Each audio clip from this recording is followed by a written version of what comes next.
200 piece রাখি দেন তো। 200 piece রাখি? অত রাখি কি করবা? বাড়ি গিয়ে রাখির আচার করবো, আপনি খাবেন? রাখির আবার আচার হয় নাকি? বুঝতেই তো পারছেন, তাহলে আবার জিজ্ঞেস করার কি আছে? দেন তাদের 200 পিস রাখি দেন। রাকেশ, ওই থেকে 2 বান্ডিল রাখি দিয়ে দিনি। 1800 টাকা। তোমাদের সাথে পাইকারি রেট ধরলাম, 1800 টাকা দাও তাহলে হবে। ভাই আপনার হাতটা দেখি। কেন? আরে দেখি না, দে 2000 টাকা। হ্যাঁ, 1000 টাকা? মা, বোন ভাইকে রাখি পড়ালো, ভাই বোনকে গিফট দেবে না? তাই বলে 2000 টাকা? হ্যাঁ, ভাইয়ের এত বড় দোকান, বোনকে সামান্য 2000 টাকা দিতে পারবে না? হ্যাঁ, পারবে না কেন? রাখি পড়েছে, গিফট দেবো না বললে হবে? দে দে, টাকাটা দি দে। মেয়েদের সামনে মাথা নত করিস নি, টাকাটা দিয়ে দে। দে রে, আর একটা রাখি দে, এই ভাইকে একটা পরে দি। না না, আমি পরবো না। তোর হাতে পড়বে না রে, আমাকে দে। না না, ঠিক আছে, তুমি পরো। ও ভাই, দাঁড়ান দাঁড়ান দাঁড়ান। কোথায় যাবা? কোথাও যাবো না, আপনার হাতটা দেখি।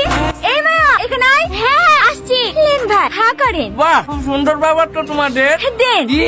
রে, কোন ভাইকে রাখি পড়ালো আর ভাই বোনকে গিফট দেবে না? দেন, 500 টাকা দেন।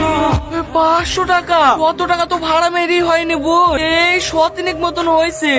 আচ্ছা ঠিক আছে, ও আই দে। ও ভাই দাঁড়াও দাঁড়াও দাঁড়াও, দাও হাতটা দাও। হেলাও, হা করো, হে দাও। কি? রাখি পড়ানোর টাকা। হেলাও। 20 টাকা। আমার কাছে আর আছে নাকি? বাজার করার লিখে বই 100 টাকা দিছিল, 80 টাকার বাজার করেছি আর 20 টাকা ঘুরে এসছে। এই শ্যামলী, 1 টাকা দামের রাখিগুলো লাই তো। ও বোন, 1 টাকা দামের রাখি কি হবে? কেন, তোমাকে পড়াবো। আর এইটা খুলে নেবো, কিছু তো 20 টাকা। 10 টাকা দামের যদি রাখি পড়ে তাহলে আবার আমার লাভ কি থাকবে? দাও, হাতটা দাও। কত টাকা হলো? 32,300। বাহ, মেলা টাকা হয়ে গেছে তো। আর 20,000 হলে তো হয়ে যাবে। মেরে দি, ওই তো থার আসছে। চ, থারটাকে ধরে কি ভালো টাকা পাওয়া যাবে। ও ভাইয়া, দাঁড়ান দাঁড়ান দাঁড়ান। কি হলো? দেন ভাইয়া, হাতটা দেন। দেন ভাই, হাতটা দেন। দেন 5,000 টাকা। কিসের টাকা? তোদের লজ্জা লাগে না? ভাই বোনের মধ্যে একটা পবিত্র সম্পর্কে ধোয়াইতে টাকা আদায় করতে? ব্যবসা শুরু করিস, ব্যবসা। অতিকে রাস্তায় ভিক্ষারি খাবি? এই, তোর সাথে কটা লিসে রে? 1000 টাকা। ভাই আমার কথাটা তো শুনে। এই, তোর এই নোংরা মুখে আমাকে ভাই বলে রাখবি নি। তুই কারোর বোন হওয়া যোগ্য না। অতায় যদি টাকার প্রয়োজন হয় তাহলে বাইরে যাবে নাকি নাচ গানা? না তো এই চোট। আপনি কি জানেন ওই টাকাগুলো কিসের জন্য নিচ্ছিল? কিসের জন্য আবার? ফুর্তি করার লাগে? না, ওই টাকাগুলো নিচ্ছিল একটা ছেলের জীবন বাঁচানোর জন্য। মানে? তোর কাছে আসলে না আস্তে আস্তে পেট ব্যথা হয়ে যায়। দে দে, ডালটা একটু বেশি করে দে। হ্যাঁ, চাল খেয়ে খেয়ে তো তোমার গাল দুইটা এত সুন্দর লাল। তবে বুঝি, বুঝলা? দুলাল করা ছোড়ার সাথে পরশুদিন রাধানগর পার্কে ঘুরতে গেছিলা, তাই না? তুই কি করে জানলি? এই ছোট্ট ঝালমুড়ি ছাড়া তো কিনা বেবি যাবে না। Hello madam. আজ কিন্তু টাকা আসেনি। আরে ঠিক আছে ঠিক আছে, মা হুনা, তুমি নিশ্চিন্তে খাও। এই ছোট্ট, দুটো মুড়ি মাখাতো। জবাব দিদি, কালকে আসনি কেনে? বাংলাদেশ থেকে খালাতে ভাই বেড়াতে এসে তো, তাই আসা হয়নি। হ্যাঁ হ্যাঁ, পড়াশোনা বাদ দিয়ে খালাতে ভাই চক্করে পড়ে থাকো। পরীক্ষা যখন গুল্লা পাবা তখন আমার সকলের মতন ব্যাপার করতে করতে চলে আসো না। লে, তুই আর শুরু করিসনি। এমনিতে স্যারের কাছে অনেক বকা খেয়েছি। কে বকিছে তোমাকে তাই বলো, আমি যাচ্ছি। থাক, হয়েছে, আপনাকে যেতে হবে না। আপনি যা করছেন তাই করেন। তুই তো আমাদের সাথে এতই আর কি মারিস। আমরা বিয়ে হয়ে চলে গেলে তোর আমাদের কথা মনে পড়বে? না না, একটু মনে পড়বে না। তুমিও চলে যাবা, আমি ডাব্বালি চলে যাবো তোমার শ্বশুর বাড়িতে ঝালমুড়ি খাওয়াতে। মনে থাকবে তো? ইয়েস, তোমার লিয়ে ছোট্ট জানবি হাজির হে।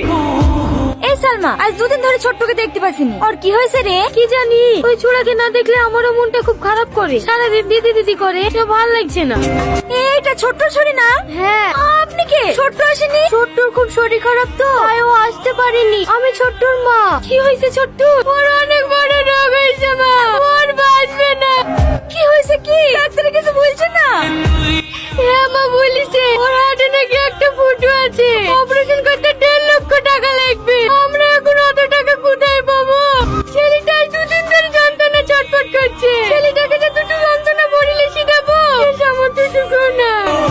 তোর অপারেশন করতে যত টাকা লাগবে সব আমরা ম্যানেজ করবো। কি রে, পারবো না? হ্যাঁ পারবো। আমরা ওই ছোট্টকে বাঁচানোর জন্য আমাদের কন্যাশ্রীর যা টাকা ছিল সব টাকা হসপিটালে জমা করে দিয়েছি, কিন্তু তাতেও হয়নি। এখনো 50,000 টাকার প্রয়োজন। তাই আমরা রাখি বেঁধে এক ভাইয়ের সাথে টাকা লি আর এক ভাইয়ের জীবন বাঁচাতে চেষ্টা করছি। আমরা কোনো ফুর্তি করার লেগে টাকা আদায় করছি দি ভাই। আমি না জানি কি ভুল করেছি রে। তুমি আমাকে ক্ষমা করে দাও বোন। ওই ছোট্টকে বাঁচাতে যত টাকা লাগবে সব আমি দেবো। আমাকে একবার হসপিটালে নিয়ে চলো।